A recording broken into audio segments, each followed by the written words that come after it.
All right. Welcome, everyone. We have Angela B. Chrysler here. You do so many things. Why don't you explain the sort of high level spectrum of what you do? Oh my God. Um, Regarding writing or promo, and that's really. Are you referring to Brain to Books or Angela B. Chrysler? I think talk about Angela B. Chrysler first, and then Brain to Okay, Books second, because I all right. think both are really Yeah, good to because know about. this really does span out. Well, Angela B. Chrysler is my website, the author myself, and it's this is really where the focus on my writing is. This is where I speak directly to my readers a lot. And I'm huge on a reader focus and a readership when it comes to designing my website and posting articles. Most of them are geared toward the reader. And I think this is where I do stand out from other authors because I do a lot of browsing on other author websites to see where mine stands in comparison, and they stand in comparison to my own. And one of the things I've noticed is a lot of authors do a lot of writing tips and have a lot of articles that focus on the writing process. Hmm. And very little of that actually draws in readers. What it does do is draw in a lot more writers. Yeah. So what ends up happening in the long run is I've had a lot of writers then come to me saying, I have a lot of authors and they're just generating more authors and I just can't understand why I get readers. And I did a couple Googling. I spent probably a good week just Googling this. And there was a lot of things I found out there on designing your website and tips to attract readers. And I looked at my own website and realized I was doing the same thing. So that's when I decided to really buckle down on my website and make sure all the writing stuff was on Brain to Books and all the reading stuff and actual stories were on angelabchrysler.com. And that's really where the split happens. Yeah, I did a very similar thing Yeah. with Aurelia and Abyssinian books being separate. Like Yeah, very much. you can find all the books on Abyssinian books, but really if you're a reader, where you want to be is amkc.com. Right. And I did the same thing with my website.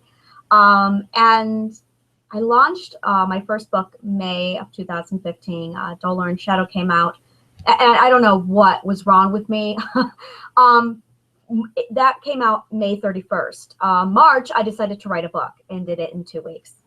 And that one went out on September 11th. So I had by September 2 books out, and then I contributed to an anthology. So I put together a short story, and that went out November of 2015.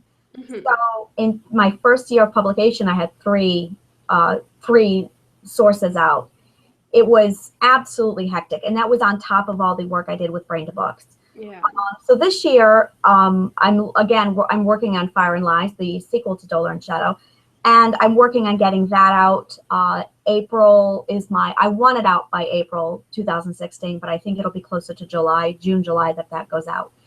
And I started structuring my website more and more to attract the reader. So I started story time on YouTube, where, with the author's permission, usually indie authors, because those are the people I can get in touch with, Yeah. Yeah. and I read one of their books on YouTube, a chapter a day, Monday through Friday. That really took off. I'm about to finish up Adam Drees's book, Along Came a Wolf, and it's funny how it all started. I was on a blog hub, and I was reading Dolor and Shadow to get going. I had to reread it to refresh my memory to continue the sequel and make sure that all the notes in Dolor and Shadow were consistent with what I was writing for Fire and Lies. Hmm. So instead of just reading it for this blog hop, I decided to go live with it and read it online and then upload it for this blog hop. And it stuck. By the time the blog hop was over, I was on chapter 10 and I was loving it, and I kept it going. Hmm. And it's stuck. So and then I realized that I love the AVBC, Aurelia's Virtual Book Club, that you promote. And I Yeah. realized, because I do a lot of pushing on my end, I'm like, it would be really awesome if I read the books that you're reading and coincide them, which is what I'm doing with Along Came a Wolf. Yeah. So that just, it really, and here's the other thing about that. I never had anyone reading to me when I was a child. And Mm-hmm. I found myself craving having an adult sit down and just read to me. Um, Yeah. and there's a lot of adults out there. There's a difference between audiobook and story time. And I Yeah, there remember really is. And that's there like is, my podcast story time, which is like on hiatus because I have to catch up on my writing to continue it. But like I started that for exactly that reason. Like I did have my mom read to me every night yeah. a bedtime story, and half of the time she was making stuff up. Oh, Like she wow. was making up stories, and like there was always, she would put me in bed and like tuck me in and light the candle, and there was like this whole ritual to go with it. Wow. And That's, and then yeah. my sister was like in elementary school, we had moved on from it being my mom reading like children's stories to my mom and I would take turns reading out loud from like Harry Potter or The Lord of the Rings or one of those.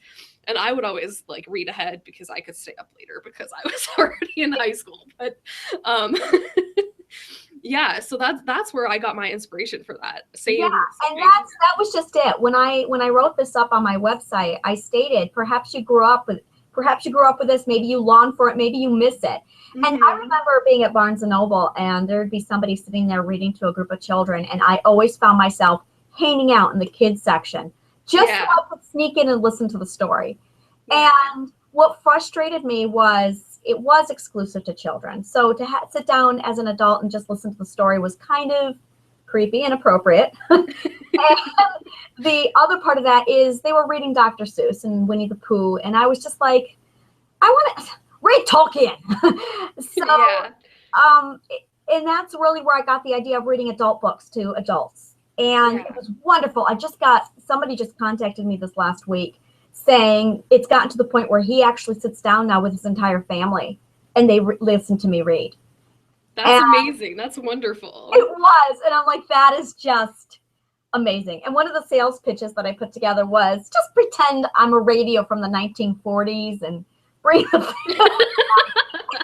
because they used to do that. They And did. Yeah. they just don't have it anymore. It just doesn't exist. So, and it is going back to what we had just said, it is far more personal to have the video there. And, I make mistakes. There was one day, probably one day I was exhausted and I was mispronouncing everything left and right. I was inverting words and I'm just like, and I did get to that point where I'm like, should I just reread this? And I decided not to. Um, it does bring yes, it's not perfect, but it does bring a far more realistic um, element to the table. And Yeah. it is far more warm and inviting as opposed to the audiobook, which as professional as that is, it is a colder approach. Yeah, and it's often can be a very different experience. Like I guess my long-term vision for the stuff I read on my story time is that story time is where I read it, how I read it. And Yeah. then if I decide at some point to collaborate with an audiobook producing company, I Yeah. will I will pick the option where they have like different actors doing different voices for the different characters. So Yeah. it's more of a like an audio play than Yes. Yes. an audio book. And then the two things are completely different and have Yes. like it's the same story, but it's you're Oh going no, to it's get a different. different No, it's experience from completely it. different. And I'm Yeah. glad you brought up audio play. I grew up, and this is like a lot of my past coming out here, a lot of my influence. I grew up on not just Monty Python and Hitchhiker's Guide to the Galaxy. BBC was a huge part of my life growing up. And I grew up on Hitchhiker's Guide, the book, and the radio scripts. But it wasn't just the radio scripts. We had a physical book. And I still have these tapes, cassette tapes. I need to get a cassette player. My friends and I would come over to my house. Talk about your nerd LARPing. We would sit down in a circle and read from the radio scripts and act out the whole thing via reading, and we would record it on cassette tapes. And then I found out later on that they're a real thing that BBC actually recorded at one point. Not BBC, I can't remember the company, but it was through England. And I got my hands on it via radio. They were WSKG. That's who posted it on their radio show. So I was able to catch like the last 6 episodes, and there's 12 radio scripts altogether. When I grew up, got a job, got money, I realized that I could purchase these wonderful little gems. So I actually own all the radio scripts through Hitchhiker's Guide to the Galaxy. And the way they acted these out were, it's wonderful, just so wonderful. And that did a lot to influence my style and my appreciation for acting through reading. It was so much fun. Yeah. So that's story time. And then I have also on my website, I'm just going to go ahead and pull it up here for a moment. I also have featured reads, which is huge for my readers. That brought in a lot of traffic. And one of the things that is huge also with the kind of reader, my demographic, is the nerd base. And I really push the nerd concept because at the end of the day, it is the fantasy sci-fi readers who really pull to the nerd sing. Yeah. So I've got D&D fan fiction. There's a lot of references to the Marvel comics. I think in my last giveaway video, I did a Yoda impression. It was awesome.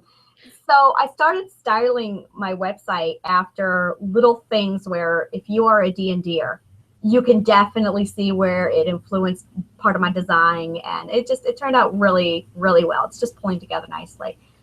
So that's AngelaBChrysler.com. There's a lot of emphasis and focus on the books, the reading, and the annotations that I'm doing for my chapters. On the flip side of branded books, and this is the author side of me speaking from author to author, and this is where I like to pool my authors in one spot away from my readership. That way my readers aren't having to weed through a bunch of article writing tips when they really just want to get right down to the books. And branded books really, it started off, it probably went through 3 different evolutions. The first one was an idea I had where in order to learn how a book is published, which was not easy to learn when you start off, you are absolutely clueless as to how a book comes into existence. And it took a lot of research time just to figure out how you get published and where you start. Once I uncovered the information and dug through it all, probably 50% of all the information I found ended with a sales pitch of, if you want to know what really happens, buy my book for $40. And that's when I decided I was going to go ahead and do a journal style, follow the author through the publication process. And I was planning on doing trad at that point, traditional publishing. So I posted every query letter. I posted every rejection slip. And I actually kept a journal style, which is still on my website that you can actually view. So you can walk through the process of seeing this book come to publication. And then I went through this massive change where I decided not to do traditional. I went over to indie publishing. And it took a whole nother realm of research. And this is where branded books took a second of evolution. And instead of doing the watching an author get published along the way, I turned it into a beginner's manual for authors, which is really what it is today. And then the third stage happened last April, was the author cyber convention. I've since changed the name to Branded Book Cyber Convention, but it was big. It was very popular. It brought in 200 authors and readers, and it was so much fun. It was a hoot. And then that was April. And I chose April because of all the book publishing months. April is is when people buy the most books. So I'm like, well, why not do something right then when everyone's publishing, when the majority of people publish, and when the readers do the majority of buying right there. And I held it on Goodread. It was just so much fun. 3 months later, I wanted to do something again to kind of pick up the pace of things. And I launched the Branded Books blog tour. And that will also be a repeat this year. And again, that was a lot of work and so much fun. And there was just so much to learn. And then December, I pulled together a giveaway. And it was funny because I just wanted to increase traffic to my site. I just wanted to increase the number of subscribers. So I said, okay, subscribe, comment on this page, and you'll get this book collection. And I threw mine in there. I knew a few authors who would not hesitate. I was thinking maybe 5 or 10 books. It grew to be 60 books. Yeah. And I could not, and mind you, at the end of the day, it was just so I could build up my newsletter subscription list. That is all. And I felt guilty because it was really for a selfish purpose. And I did. But you were helping other people at the same time, so it ended up being like a win-win. Yeah, it was weird. I This is started, why we get along so well, because I like the win-wins too. and it really did well. And we created a Facebook event to go alongside it.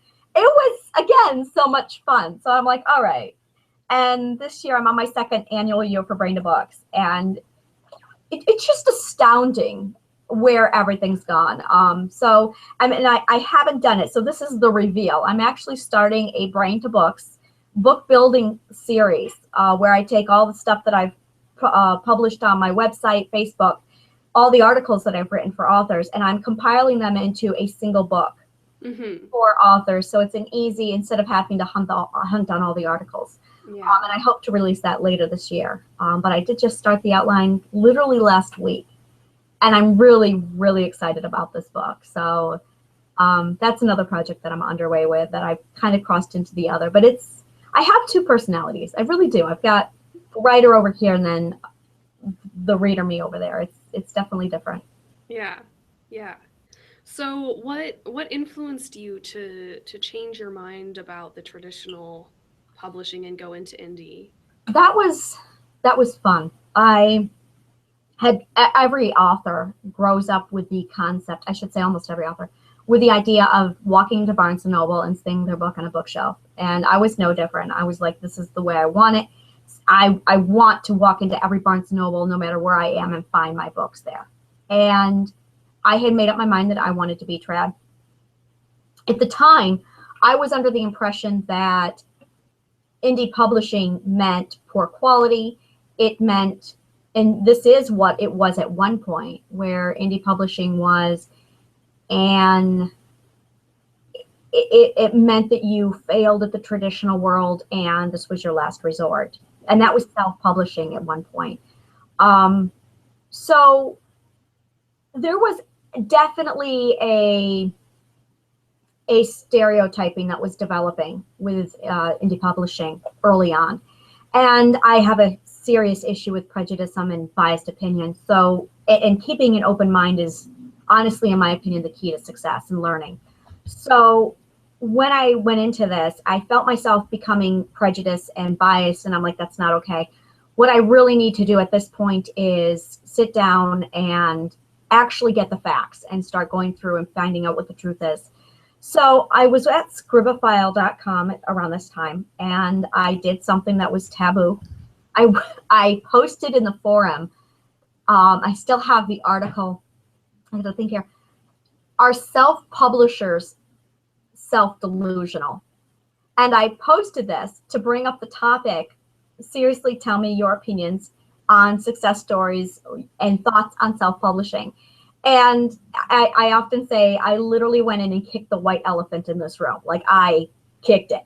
And I was expecting a lot of backlash and a lot of anger. And what I got instead was a very massive discussion that lasted more than 60 forum pages long. Over 30 authors came in, shared their stories. Very, very professional, open-minded. It was wonderful. It was just the most amazing conversation I've ever had with a group of authors. And when it was done, it led me to some serious conclusions. As quality aside, self-publishing is no longer for the losers. It's no longer for the last chance or last stop in the road. It's a lot more than that now. And a lot of tradition, I remember this one article I wrote that it still boggles my mind. Just a perfect example of where it's come. This man was hired by Tor. Tor saw this fantasy book, approved it, and started setting to work with him. After a year, they just could not agree on contract. They could not agree on the book, on the art form. And Tor said, look, we need these changes made. And the authors very respectably said, no. And they agreed. Both parties said, you know what?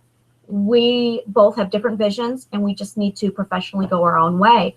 And this author purposely canceled a contract with Tor Publishing and went indie publishing. Yeah. And it just to give you an idea where it went. And this is where, and this is interesting with the traditional publishing versus the indie publishing. At one point, 20 years ago, 10 years ago, traditional publishing meant quality. It was up here.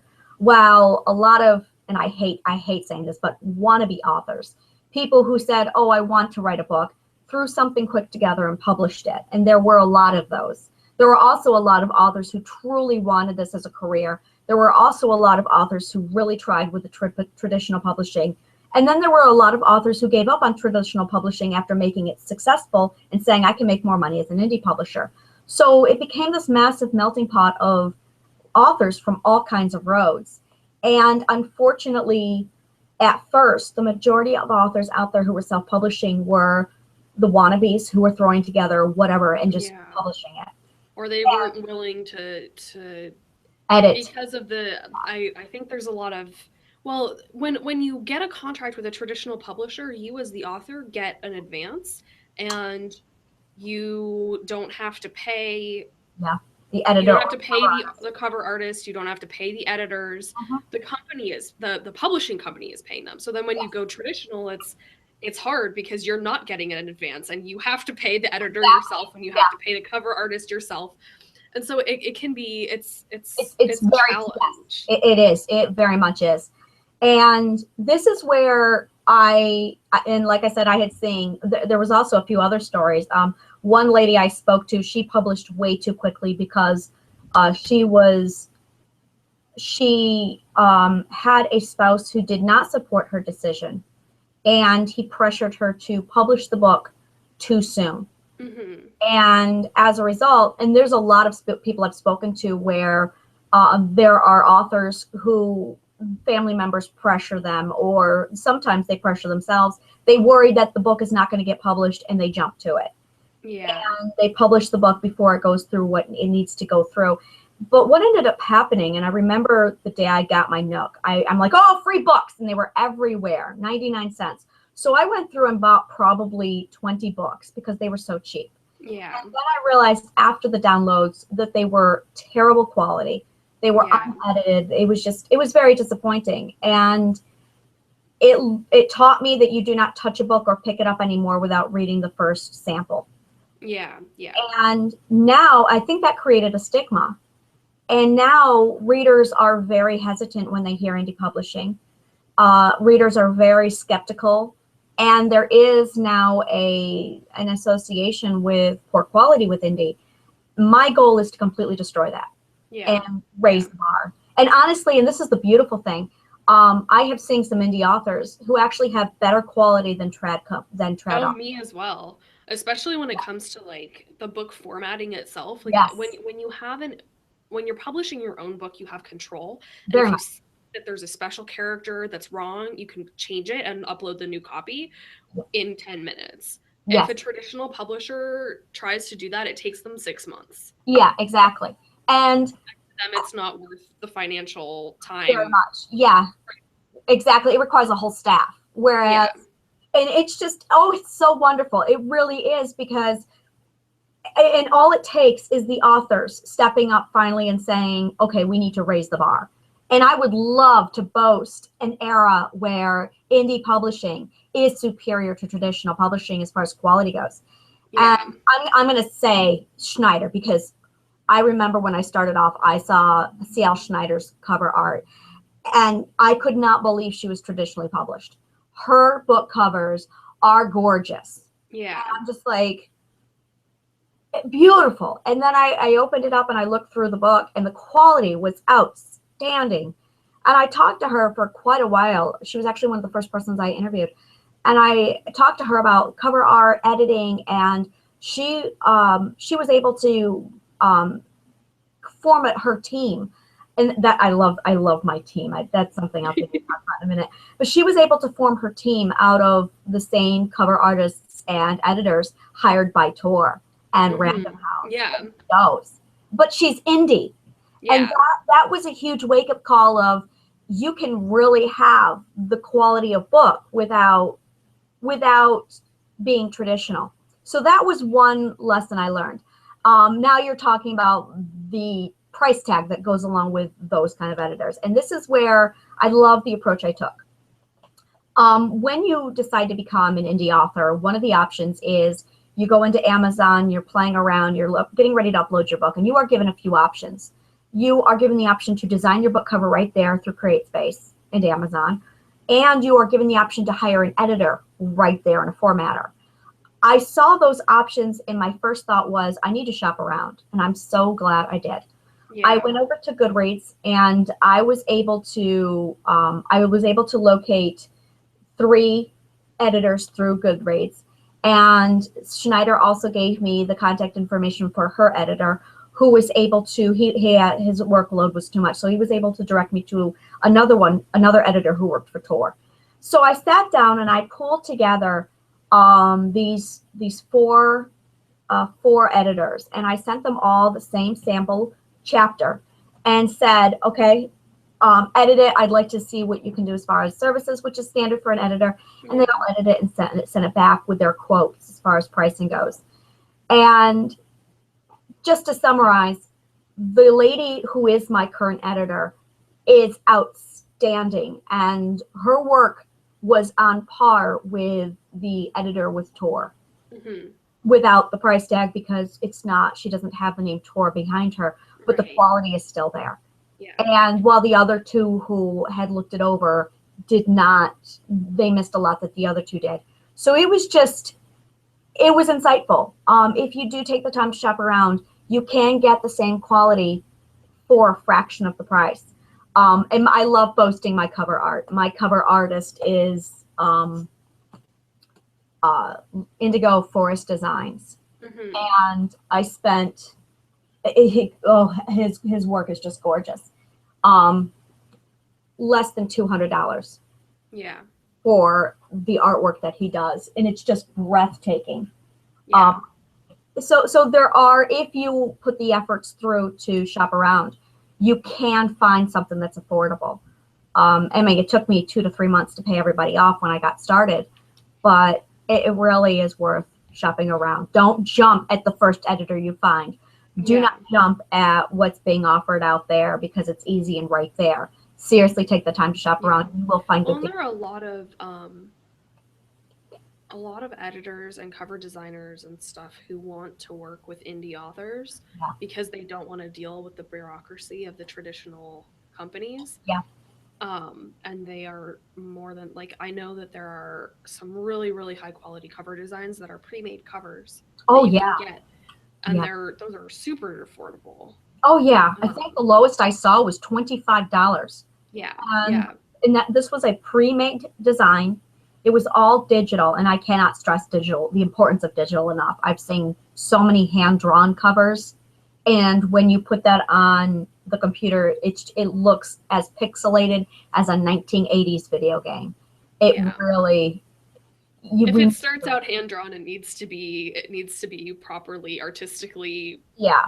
enhanced in Illustrator. Yeah, like a massive screen, and then it's funny because my cartographer did that for my map. The original is huge, and we took it over to Staples to get my map scanned onto a disc, and it took us 2 hours because the picture was so big that it did not fit the scanner, and we had to piece it together. It was a lot of work just trying to get this magnificent, huge composition down to something that was scannable. Yeah. When I do a lot of my own maps because I draw as a thing I do. And what I do is I sketch it out on a piece of paper. I take a picture with my phone and then I trace it in Illustrator.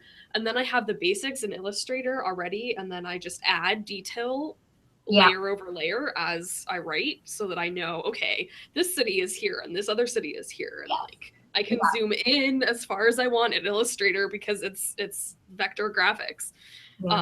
So having digital is really helpful. It really is, yeah. I would love a 3D program that shows me my Norse mythology worlds, because the 9 realms are all there's this thing called Campaign Cartographer. Mm-hmm. They use it a lot, I think, when they're designing games. It's expensive, but it might be an investment you might want to think about for the future. Mm-hmm. Because if you can import your map into it, Yeah. like then you can do that. Yeah. Yeah. And you could do And screen it's capture, like stuff like, you know, how they have at the beginning of the Game of Thrones, that like map. yes. Yeah. Yeah. I want that for all of my Yeah, stories. I'm probably going to put it on my cartographer to just say I need a 2D map of the worlds, because if you look at my map, it's very much a one-dimensional, and you see Jotunheim in the middle of Midgard, but underneath that is Svartalfheim, and I'm like, you have to really angle the map to see that under. But then underneath that are the roots of Yggdrasil, and I'm like, you really need to, and then underneath that is Helheim. So it really needs to be this massive 2D image, and Yeah. I'm just gonna stick it to him and say, here, you figure it out. This is what I need. Just do it. So, Yeah. and the cartographer's my husband, which just makes all of this even more funny. So, So how has your actual writing process evolved over the 3 books that you've drafted and the short story? oh my goodness, oh my goodness, my writing process has changed so much. When I started, I have Sammy. I have a sad story about Sammy. Um, Sammy was my little netbook. She's white. She's my dear little. She was a Samson netbook, and I called her Sammy. And my writing process began on a desktop back in 2007. Yes, 2007. By 2008, nope, 2010, I picked up Sammy. So I went from working, and this really coincides with a lot of my personal life with what was happening to me during this time period. But I went from working at a desktop, literally morning, noon, and night. I was literally on the computer from 6 a.m. to 1 a.m. every Wow. morning for like a year. And that's when I did the first really crappy version of Dolor and Shadow and Lord Letterland's Lies at the time. It was actually called something completely different and horrible, but I'm not going to talk about that. And then I got a job, and I was working a full-time job while I was a single mother. So time to write did not exist. Yeah. And this is where I really pat myself on the back for what I did next. I literally took my computer into a break room and wrote for 15 minutes every day. Yeah. 15 minutes. Lunchtime, I did not eat. I wrote for 30 minutes. So we had 2 breaks, and then I had the lunch period, which added out to a total of 1 hour a day. Yeah. And I learned to not have to wait for the zone or the Yeah. mood to hit me. I learned Make it happen when you want it to happen. exactly. That's so important to be able to do that. Yes, and I'll And tell it you takes a long time to figure it out for yourself. yeah, Speaking from personal experience. yes. Once I learned how to do that, I was able to finish Dolor and Shadow via netbook within that year. Mhm. And then, and it was wonderful because I could sit in my bed and type. I had that little thing all over the place. And then there was a sad day. It was a rainy day. It was mid-January. The snow was falling and raining. It was just so bleak and gray. And I was sitting at the table with my netbook, and I'm part klutz. I picked up my coffee and dumped it all over the keyboard. Oh, In my no. panic, I felt the best thing to do was to turn on the computer. So it shorted and died. And I miss Sammy. I still have her. She's like sitting over on my bed because I just can't. So after that, I went from my 15-minute, 30-minute increments to having to really sit down and set out time to write. And around the same time, I had stopped working. I had gone to write as a full-time author at that point. And this is where it got to be really fun. I started working around 6 o'clock in the morning, and 5 o'clock in the morning, and I was done around 8 o'clock at night. And the last 2 years is really when I cranked out my writing. This is where I polished it. I studied, I fixed the grammar, polished it some more, did some more research, applied it, edited it, and revised it. By the time I got to, and this is really the final stage of my writing, this is really what helped it a lot. The book was 250,000 words long. It was a lot, and I had all these different stories going on. The first 150,000 words is what would become Dolor and Shadow. The second half of this book is what would become Fire and Lies, which is what I'm working on now. And that cutoff happened at chapter 30. And I'm going to borrow from what Adam Dries said in his interview with you. Mm-hmm. That's author 1.0, and then there's author 2.0. Yeah. And he said that, and I'm like, that's it. That's the terminology. I would, every time I hit chapter 30, I would upgrade to the next author level. So from chapter 1 to 30, I was author 1.0, but something always happened at chapter 30 that clicked.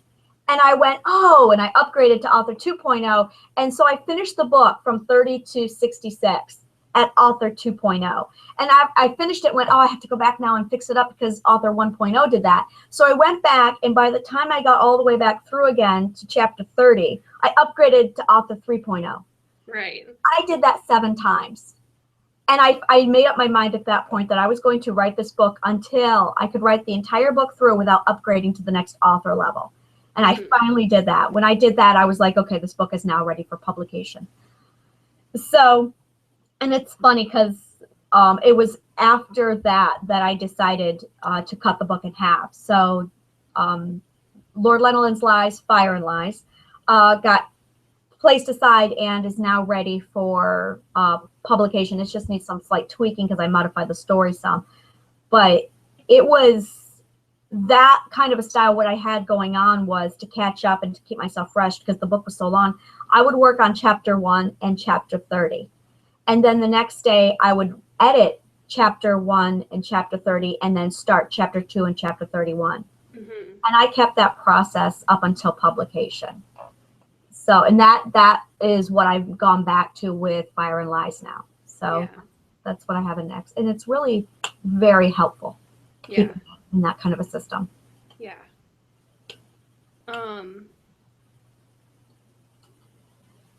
So what was the most frustrating part about developing this system for you? I would have to say it was finding errors that I didn't think were problems. That was definitely something that really infuriated me. I thought I had something taken care of and I thought I was done, and then I would step back and go, oh, I'm not done. There's something else I've neglected. And then I would work on that. And then I would get it fixed. And this is the up to chapter 30 where I got better. And then around that time I realized, oh, I didn't fix that. I have another problem. And it took me 7 years and 5 rewrites with Dolor and Shadow with the whole books 1 and 2 to get this right. And the first time I went through it, the characterization was wrong. The second time I went through it, I noticed the geography was all wrong and I couldn't see the same. The third time I went through it, I realized the dialogue was wrong. And the fourth time I went through it, this one was big, I realized the grammar was all wrong. And the fifth time I went through it, I realized a major story, a key part of the story was just not where it needed to be. I had overpowered my heroine and underpowered her nemesis. So Rune was ridiculously incapable of meeting Colin on the same level.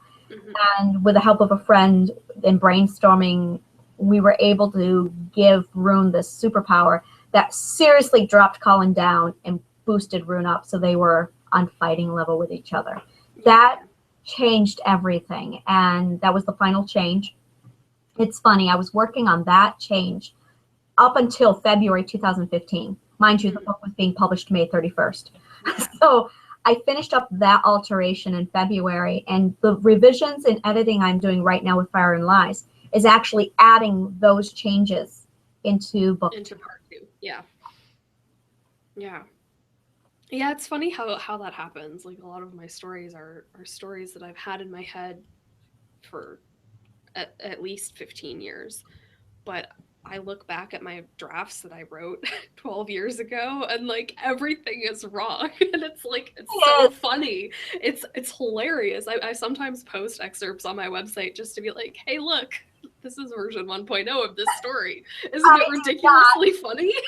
I do not have the nerve to do that.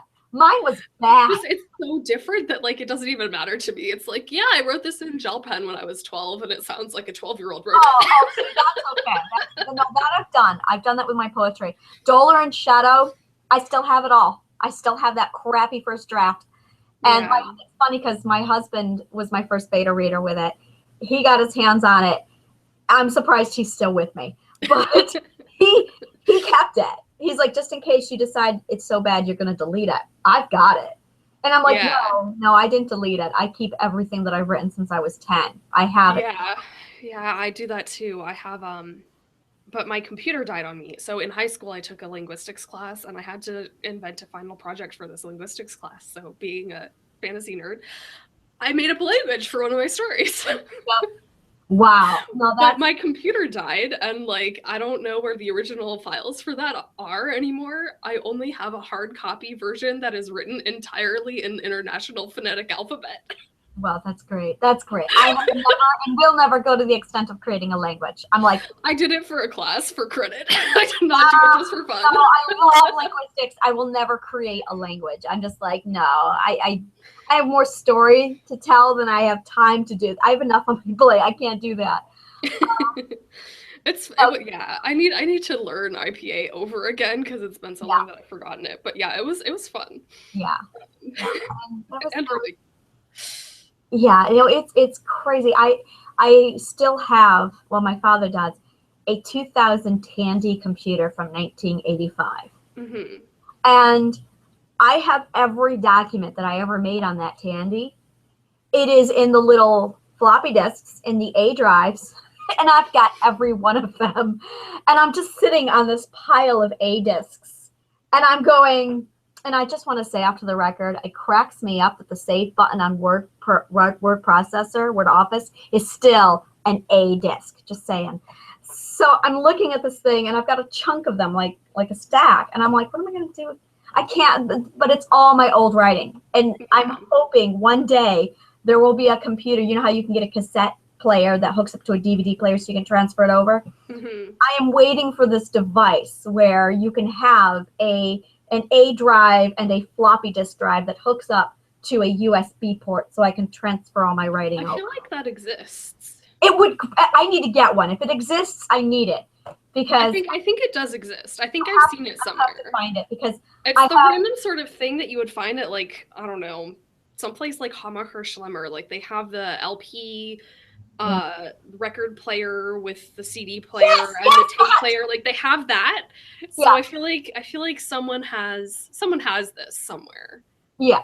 And then that's exactly what I need is an old converter. And I'm just like, I have dozens of A disks still. So it's all there. I have saved everything. The computer's dead that uses them, but well, not exactly. It takes an hour for it to warm up. You turn the computer on and it does the and then an hour later you have a screen. So Tandy is still alive. I just upgraded my laptop in December because my computer decided it wasn't going to work all day, which was very disruptive to my plan of writing all day. And very distressing too, because if I don't have a computer, I can't do anything. The computer but I upgraded, and like compiling now takes 30 seconds instead of 2 hours. Oh yeah.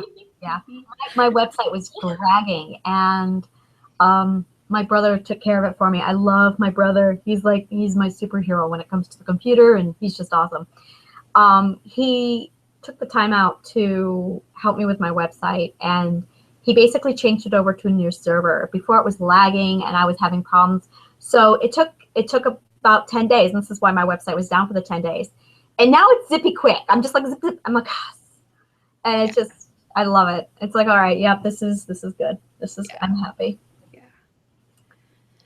So what would your number one tip be for someone trying to write their first book? Endurance. And, what's the other one? I have 2 words that I absolutely say every single time. You have to endure it, and you have to keep at it. Gumption, stick-to-itiveness. I can't think of it. It's always perseverance. Prevail. Prevail. Endure it, and prevail. It is. I think it's prevail. It is like endure it. It is like running a marathon, and it is absolutely about endurance, and it is absolutely persistence. Persist. That's what it is. Persist and endure. Those are the two things. Persist, keep at it, and absolutely endure. It is absolutely about staying committed and staying on task with it. Nothing else will work for you as much as persistence and endurance when it comes to writing. And that's, you can be bad at it. It doesn't matter. You can be clueless at publication. But if you persist and endure it, you'll be fine. You'll get through it.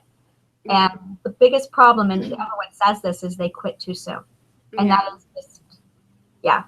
I was listening to a podcast this morning, actually, and they were talking about exactly this, where, you know, they were saying there isn't really anything that counts as failure unless you quit. And give up. Like, if you stick through it, you will either learn something that's useful, and then it's not a failure, or you will become successful. I just saw on Facebook a post by, I think it was Jennifer Sage. Hi, Jen. And she posted this.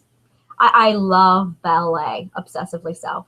And I remember, goodness, 25 years ago, I saw a picture in National Geographic on what it takes to become a New York City ballet dancer, and the horror pictures of their feet. It's not a pretty sight. No. And she had, I'm not certain who did the article, if she had or if she had found it somewhere, but it was basically, I'm certain she had written it, but it was a picture of a ballet dancer, just the feet, one in the ballet shoe and the other without the shoe. And the article went on to explain how people want something until they realize the amount of work that's involved with it. And to make that analogy to ballet, to writing, was just beautifully done. It was very, very, a wonderful visual for the truth behind what it takes to being a writer. There is a lot of blood and sweat and tears. It's all emotional. It's all in your head, unlike a ballet dancer who actually experiences it physically. It is a lot of work. It is really, again, this is where you persist and endure. And there were days I wanted to throw that book out. There were so many days where I'm just trashing this. And my husband's like, if you trash this, I'm taking it out of the trash and I'm writing it and I'm publishing it for you. And I'm like, it was, writing a fantasy, I have decided, is nothing more than an endurance test. Just so much. Writing a series is just an endurance test. And I think often about J.K. Rowling with her 7-book series. And she didn't have the choice to do it independently because she sort of started before that whole. 1998, 1997, Really weird to think of it being that young. I remember. Well, I grew up with Harry Potter, so it's not weird to me. I was in high school and I saw my girlfriend sitting there reading Harry Potter book 1, and I just remember going, "You're reading Harry Potter, how cute!" And she's like, "Oh, actually, that's not really that bad." And that was book 1. That was all the way back. We didn't even have book 2 yet. And I read it. I was actually 11 when Harry was 11 when I first read the first one. It was amazing. I was 22 and had my 6-month-old when I finally said, all right, let's do this. And okay, I have some secrets of myself to reveal. First of all, books 4, 5, 6, and 7. I worked in a bookstore when those were released. Ooh. And the Harry Potter crates would come in. We were told very strictly that if the crates were opened prior to the release date, that we would be fired on the spot. And usually the books come in, you open the crates, and you shelve the books in the stockroom. With Harry Potter, they came in special boxes labeled Harry Potter, and they were just sitting in the background. I remember going back when book 7 finally came out. I laid myself on top of all these boxes of Harry Potter books and went, I missed you. And we had to stare at these boxes for a month to be that close to all these book 7s. We were not allowed to tell people we had them because they were a high theft. Yeah. So even the fact that we had them in the bookstore, we had to keep quiet about. So we would be like, I don't know when the Harry Potter books will get there. We get out back and we would, it was just amazing. And then we were there. I was there for the release parties. I worked at a bookstore for them, and it was just insane, crazy. Yeah, I went to a few of those. They were fun. Oh yeah, no, they were a hoot. So, and it's funny, and I just have to mention this because of Alan Rickman. The last it was when book 7 was going to be released. We were doing a question and answer, and one of the questions that came up was which side Snape was on. Spoiler alert! And it was a massive reflection back into book 6 on why Snape had done what he had done and which side he was really on. And it was all of us basically writing down our answers, and then we had to give our explanation why. And this one woman said Snape was innocent, and her reason was because it's Alan Rickman. It was just, and she was the only one in the group who was convinced Snape was innocent, and it was because of Alan Rickman. It was hilarious. That's actually one of the things I thought of when I just heard that Mr. Rickman passed. Yeah, that woman saying is innocent because of this man. So it was really wonderful. Yeah, that was an experience I will not soon forget. Yeah. I don't think anyone will. Mm-mm. Well, thank you so much for coming on and sharing all of your wonderful background. Um, Hopefully, we can have something when your book is launching and do a special that goes into some more depth on the how-tos of actually getting your book out there. That would be a lot of fun. Yeah, thank you. Yeah.